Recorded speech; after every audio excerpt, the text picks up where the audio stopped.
भारत की जीडीपी का 1% के बराबर, भारत की जीडीपी का 1% के बराबर अदानी समूह पर कर्जा है। अब ये कर्जा क्यों लिया गया, कैसे इनको इतना कर्जा मिला, अदानी ग्रुप का अब क्या होगा, ये सब चीजें जो है, ये सब सवाल हवा में तैर रहे हैं। यहां तक रिपोर्ट आई है और गोदी मीडिया की रिपोर्ट है कि अदानी के शेयर इतने गिर चुके हैं कि उनको पुरानी स्थिति में लाने के लिए 400% उछाल उसमें आएगा, तब जाके जो है वो पुरानी स्थिति अदानी की बहाल होगी। 400% से अधिक। अब आप समझ लीजिए कि स्थिति क्या है। ये जो विकिपीडिया का मामला है अदानी से संबंधित, और अदानी ने जो उसमें हेर फेर किया है, तो विकिपीडिया जो है वो आप उसको एडिट कर सकते हैं, और एडिट करके आपसे ये माना जाता है कि आप उसमें सब जेन्युइन बात डालेंगे। लेकिन आप एडिट करके उसमें उल्टा सीधा डाल दें तो जब तक कोई शिकायत नहीं करता तब तक चेक एंड बैलेंस की उनकी कोई व्यवस्था नहीं है। और ये बात पकड़ में आ गई है कि इन्होंने जो है तमाम उसमें जो है विकिपीडिया में अपने समूह से संबंधित चीजों में हेराफेरी की है, खबरों में हेराफेरी की है। लेकिन अब आप अगर हेराफेरी की है तो उसमें विकिपीडिया की जो सेवा शर्तें हो, विकिपीडिया इनके ऊपर कुछ करे। यहाँ सिवाय इसके एक परसेप्शन के इन्होंने छिपाने की कोशिश की है, हम क्या कर सकते हैं, आप बताइए। दूसरी बात, इनका शेयर सारा का सारा आज और बुरी तरह गिरा। ये आपके 27वें स्थान पर पहुंच गए हैं। इनका 46 अरब डॉलर के आसपास इनका जो है मार्केट कैप रह गया है। तो अब आप ये समझ लीजिए कि 50 से भी नीचे 49 पर था, तो ये 25वें स्थान पर थे, 46 पर आ गए, अब 27वें स्थान पर है। अभी कल देखिए कितने पर आगे गिरते हैं।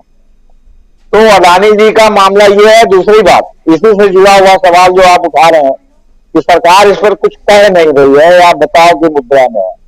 तो सरकार माने क्या? सरकार माने सारे मंत्री, पूरा मंत्रिपरिषद उसमें शामिल है, या केवल अदानी जी? वो केवल जो है मोदी जी हैं। मोदी जी तो कुछ बोल नहीं रहे, लेकिन क्या आपने राजनाथ जी का कहीं सुना? क्या आपने जो है वो शिवराज सिंह चौहान का कहीं सुना? क्या आपने गडकरी का कहीं सुना?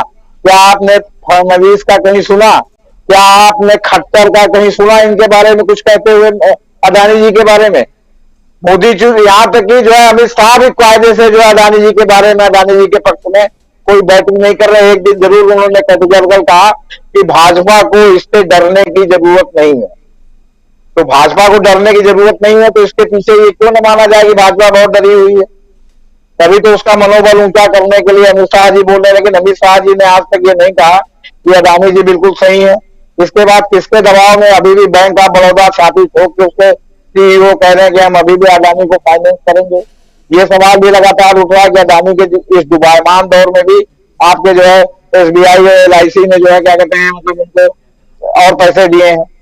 लेकिन पूरी दुनिया से उनको पैसे मिलने बंद हो गए हैं, पैसे उठेंगे। दूसरी बात देखिए, एक बात है कि जैसे आपने मकान के लिए कर्ज लिया और उस मकान के कर्ज से आपने 13 प्लाट खरीद लिए बजाय मकान बनाने के, ये हमको रिटर्न देगा। और उसमें एक चूल लीला तो 13 प्लाट भी जो आपने खरीदा उसमें भी आपने कर्ज लिया, तो 13 कर्ज और प्लस मकान का कर्ज और 14 कर्ज हो गया आपके ऊपर। और उसमें अगर आपका जो पेमेंट की प्रॉब्लम जब फंसने लगी, तो पेमेंट की प्रॉब्लम में जब फंसने लगी तो पता चला कि जो मकान तो बना नहीं, वो जो 13 प्लाट आपने लिए थे वो भी जिनसे फाइनेंस करा के लिया था उन्होंने उसको सीज कर लिया। ये स्थिति में अदानी जी पहुंच गए। अदानी जी जो इतने वेंचर शुरू करते थे, रोज घोषणा होती थी विदेश में ये ले लिया, यहाँ वो ले लिया, यहाँ कोयला ले लिया, तो एयरपोर्ट ले लिया। सवाल ये नहीं कोई पूछता था कि अदानी जी के पास बेसिक पैसा कहां से है जो अपना लगाने वाला। अब आपने वहां कर लिया, वहां आपने अपना शेयर वहां डालकर वहां से पैसा उठा के यहाँ ले लिया। यहाँ का पैसा जो है वो जब शेयर आपका हो गया तो आपने वहां डाल दिया। मतलब शेयर की खाली हेरा फेरी करके आप यहाँ और वहां से पैसा उठाते रहे और डालते रहे। ये केवल मामला ओवर वैल्यूड का नहीं है। ओवर वैल्यूड में तो आपने ठीक है अपने शेयर का दाम ज्यादा करके कर्जा ज्यादा लिया, लेकिन जो आपने उसको फिर गिरवी रख के जो कर्जे लिए, अब आपने रूस के बैंक में सारा आपका जो प्रमोटर का कर्जा, आपके विनोद अदानी ने जो है प्रमोटर मालिक माने जाते हैं किसी भी कंपनी के, उनका शेयर जो है उन्होंने रूस के बैंक में गिरवी रख दिया। तो आज के डेट में वास्तव में इनके पास कोई अपना शेयर बचा है कि नहीं बचा है, या सारा गिरवी है, उधर का माल इधर, इधर का माल उधर, इसलिए इनका उठना लगभग असंभव है भाई साहब। दूसरी बात, अभी हम लोग 2-3 दिन पहले बहस कर रहे थे विपक्षी एकता की और तृणमूल कांग्रेस की बात हो रही। आज राहुल गांधी ने मेघालय में बिल्कुल ये स्पष्ट कर दिया कि तृणमूल कांग्रेस बीजेपी की इस इलाके में बी टीम हो गई है। यहां तक कि गोवा में भी गई और इलेक्शन लड़ने के नाम उसने पैसा खर्च किया और वो जो है कांग्रेस को सिर्फ हराने के लिए। और अभी मेघालय में या त्रिपुरा में भी जहां जहां इनका जो है वो है, वहां इनका बस वही मायावती, ओवैसी या इसी तरह के लोगों का है कि किसी भी प्रकार से जो है कांग्रेस को या कोई जो है सार्थक विपक्ष है तो उसको जीतने न दिया जाए। और ममता बनर्जी इस काम में लगी हुई है। जब से इनके अभिषेक बनर्जी का मामला आया है और ये जब मिली हैं और अडानी ने इनकी मोदी जी से दोस्ती कराई है, तब से इनकी कथनी और करनी में बहुत फर्क है। हाँ, महुआ मोइत्रा एक अपवाद है जो इतना जो है आग उगल रही है। अब उसको जो है टीएमसी की उसमें अनुमति है या कहीं ना कहीं है कि तुम आग उगलो और हम लोग इधर से भीतर भीतर मिले हो, क्योंकि चुनाव में जहां इनका कोई स्टेक नहीं है वहां ये खड़ी होकर के वोट बांट करके किसको फायदा पहुंचा है। अगर ये वोट बांट रही है और विपक्ष में है तो ये तो माना ही जाएगा कि ये जो प्रकरांतर से भाजपा को ये फायदा पहुंचा रहे हैं। अब ये शिंदे वाला मामला ये नहीं सुप्रीम कोर्ट ने कहा कि शिंदे की सरकार सही है नहीं है। जो घटनाक्रम हुआ, जस्टिस सूर्यकांत ने जिस तरह जो है वो सब चीजों को जो है जून के महीने में अपने निर्णय में दिया, उसका मामला नहीं था। ये मामला सीधे सीधे जो चुनाव आयोग ने शिंदे को असली पार्टी मान लिया था, उनको चुनाव चिन्ह दे दिया था, इसको चैलेंज किया गया। इसलिए सुप्रीम कोर्ट ने कहा कि हम इस मुद्दे के अलावा इस रीट में बाकी दूसरी कोई भी चीज नहीं सुनेंगे। और इस मुद्दे में चूंकि संवैधानिक संस्था है चुनाव आयोग और इसने इतने सुनवाई के बाद आपको इतना फाइनल हियरिंग करने के बाद ये फैसला दिया है, तो ये हम आगे देखेंगे कि सही फैसला है कि नहीं। सबको नोटिस रहेगी, सबका जवाब आएगा, तो 2 हफ्ते बाद हम इसकी सुनवाई करेंगे। इसलिए हम फिलहाल इस पर कोई स्टे लगा के किसी को जीत हार का मौका नहीं दे रहे हैं। लेकिन उन्होंने उनके वकील से पूछा कि क्या इस बीच में आप और सेकेंडरी स्टेप उठाएंगे, जैसे कि आप विप जारी करते हैं और कहेंगे साहब वो जो 6 लोग 7 लोग उनके बचे हुए हैं वो जो है क्या कहते हैं उनकी बात नहीं मान रहे, तो उनको आप उनको सदस्यता से वंचित कर दें। आपका जो अभिषेक मनु सिंघवी ने उठाया साहब जो फंड है, फंड पर ये कब्जा कर सकते हैं, लेकिन फंड पर मेरे हिसाब से इसमें बहुत ही केस ला है और इस तरह फंड पर कब्जा नहीं किया जा सकता या प्रॉपर्टी पर कब्जा नहीं किया सकता। लेकिन ये भी मामला यहाँ पर उठा, तो फिलहाल 2 हफ्ते के लिए मामला जो है वो टल गया है। इन लोगों ने कहा साहब इसके स्टेटस क्यों कर दीजिए, तो उन्होंने उनसे वो लिया अंडरटेकिंग, मौखिक अंडरटेकिंग दिया और कहा कि जब इस तरह का कोई मामला उठेगा तो फिर आप कोर्ट आ सकते हैं। ये तो जो है मामला ये हो गया सरदार शिंदे वाला। अच्छा, अब रहा विदेशी साजिश। आप एक बात बताइए ये कैसे स्वीकार करें कि हाँ है जो है अडानी ने जो है मतलब ये कितना थूक के चाटने वाली बात होगी इनके लिए और पूरी राजनीति खत्म हो जाएगी।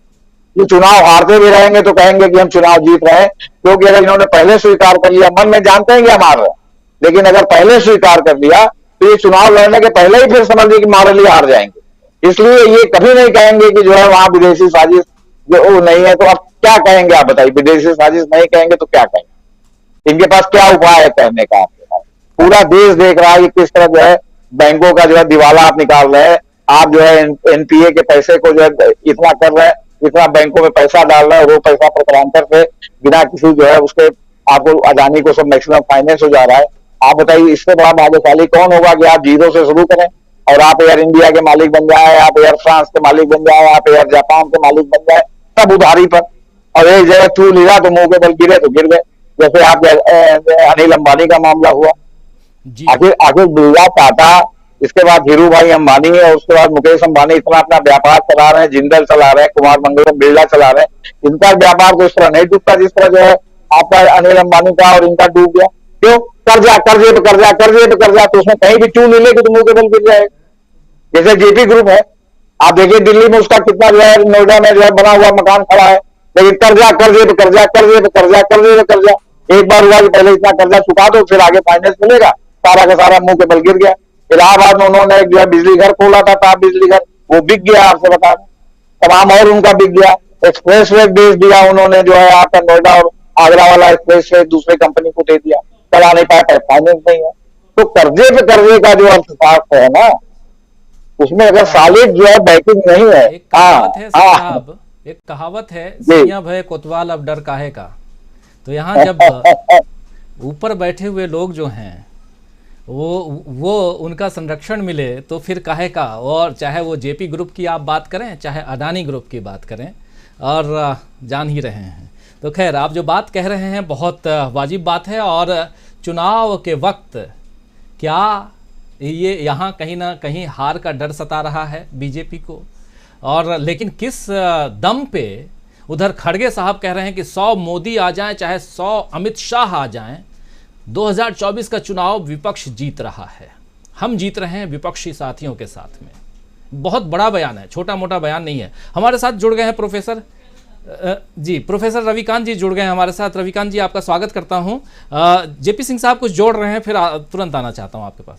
नहीं, हम ये बात भी कहना चाहते थे, तब तक आपने सिरा पकड़ लिया बात का। हमारे खड़के साहब की बात नहीं है, बात यह है कि आप डिफेंसिव चुनाव लड़ना चाहते हैं कि ऑफेंसिव चुनाव लड़ना चाहते हैं। आप अगर डिफेंसिव चुनाव लड़ना चाहते हैं या कोई भी दल डिफेंसिव चुनाव लड़ना चाहते हैं तो आप ये जान लीजिए कि पहले से ही हार चुका है।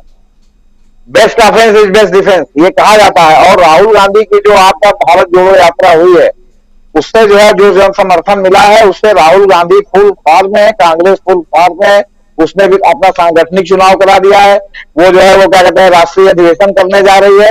तो पूरी तरह कॉन्फिडेंस से भरी हुई है, और इतना कॉन्फिडेंस से भरी हुई है कि उसको साफ बात कहने में मतलब डर नहीं रही है कि जो विपक्ष में एकता होगी कि नहीं होगी। जिस तरह टीएमसी पर आज मेघालय में उन्होंने जो है हल्ला बोल किया है, ये बिल्कुल जो है आईना दिखा दिया है कि टीएमसी मिली हुई है। इसलिए विपक्षी एकता के नाम पर टीएमसी को हम जो अपने साथ नहीं ले सकते, मायावती को साथ नहीं ले सकते, आप जो ओवैसी को साथ नहीं ले सकते।